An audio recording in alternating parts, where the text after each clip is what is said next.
Hello guys. तो guys Marvel के सभी फैंस इसकी अपकमिंग मूवी एटर्नल्स को लेकर काफ़ी एक्साइटेड हैं।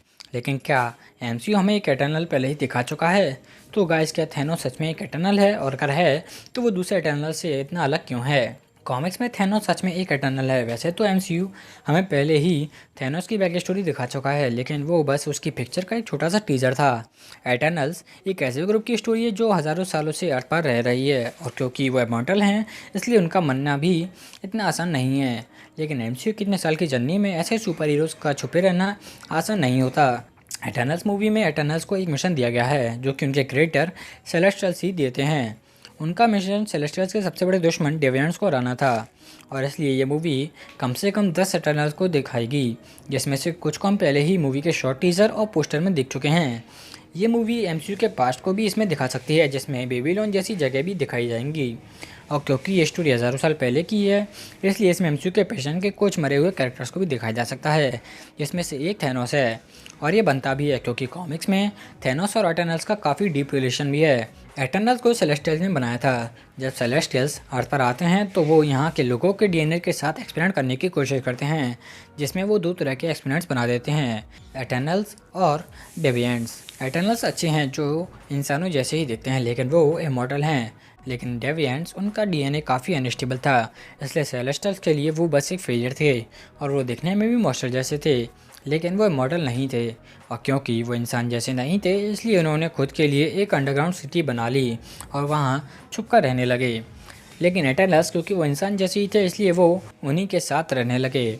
बाद में एटर्नल्स का लीडर क्रोनोस कॉस्मिक एनर्जी के साथ एक एक्सपेरिमेंट करने की सोचता है, लेकिन वो एक्सपेरिमेंट फेल हो जाता है, जिससे सभी एटर्नल्स के जीन्स बदल जाते हैं और उनमें सुपर पावर्स आ जाती है, और इसलिए वो उस एक्सीडेंट से भी बच जाते हैं। लेकिन उनका लीडर क्रोनोस मारा जाता है। क्रोनोस के दो बेटे थे, अलार्स और जुरास। वो दोनों ये डिसाइड नहीं कर पाई कि लीडर कौन बनेगा, इसलिए वो एटर्नल्स को दो हिस्सों में डिवाइड कर देते हैं।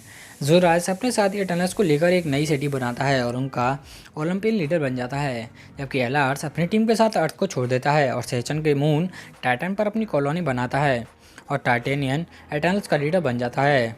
वहाँ टाइटन पर अलार्स एक एटर्नल लेडी सुइसान से एक बेटे थेनोस को जन्म देता है। और जब अर्थ पर क्रोनोस वो एक्सपेरिमेंट कर रहा था जिससे उन्हें एटर्नल्स की पावर्स मिली थी, तब सुइसान टाइटन पर ही थी, और इसलिए थेनोस में उन जैसी एक भी पावर नहीं है।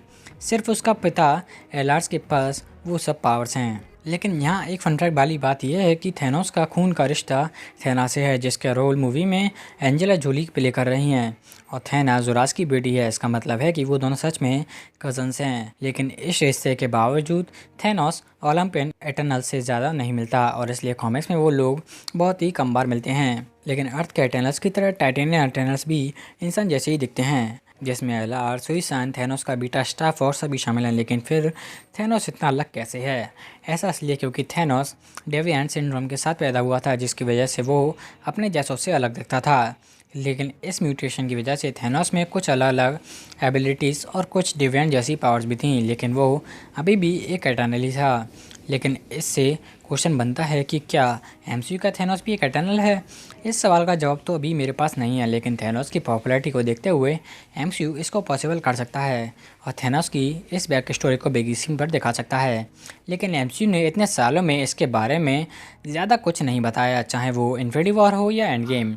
और एंड गेम तो उसे मारकर यह भी प्रूव कर देता है कि वो एक एटर्नल नहीं है। इसलिए सच कहूँ तो अभी भी हमें थैनोस के बारे में बहुत कुछ जानना है।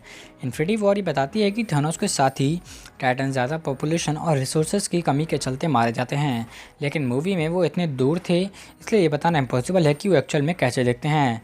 लेकिन इन्फिनिटी वॉर के वीएफएक्स सुपरवाइज़र के अकॉर्डिंग अगर मूवी उन्हें करीब से दिखाती तो हम ये देख पाते कि वो दिखने में थैनोस जैसे नहीं थे। मूवी का प्लान थैनोस को थोड़ा म्यूटेंट टाइप दिखाना था, जिससे उसे कॉमिक के डिफरेंट सिंड्रोम से जोड़ा जा सके, और इसलिए हम कह सकते हैं कि थैनोस एक एटर्नल है, और इसलिए अपकमिंग मूवी के कैरेक्टर्स उस जैसे नहीं दिखते। अब एक लास्ट क्वेश्चन, क्या एटर्नल्स मूवी थैनोस को एटर्नल बनाएगी? वैसे तो एमसी पहले ही इस ओर कदम बढ़ा चुका है। जब इन्फिनिटी वॉर में थैनोस सोल स्टोन लेने जाता है तो रेड स्कल उसे अलार्स का बेटा कहकर बुलाता है, और इसलिए अपकमिंग मूवी एटर्नल्स का पास्ट दिखाते हुए इसे और आगे ले जा सकती है, जिसमें डेविएंट सिंड्रोम या टाइटन पर बसने का प्लान शामिल हो, ताकि एटर्नल्स मूवी एमसीयू के एक सबसे फेमस कैरेक्टर को अपने साथ जोड़कर इसमें दिखा सके। तो गाइज़ मेरे ख्याल से आज की वीडियो के लिए इतने सवाल जवाब काफ़ी हैं। इसलिए आज की वीडियो में बस इतना ही। अगर आपको मेरी वीडियो पसंद आए तो इसे लाइक और चैनल को सब्सक्राइब और इसे शेयर करना ना भूलें। और गाइस अपने अंदर की मूवी चुल बनाए रखें।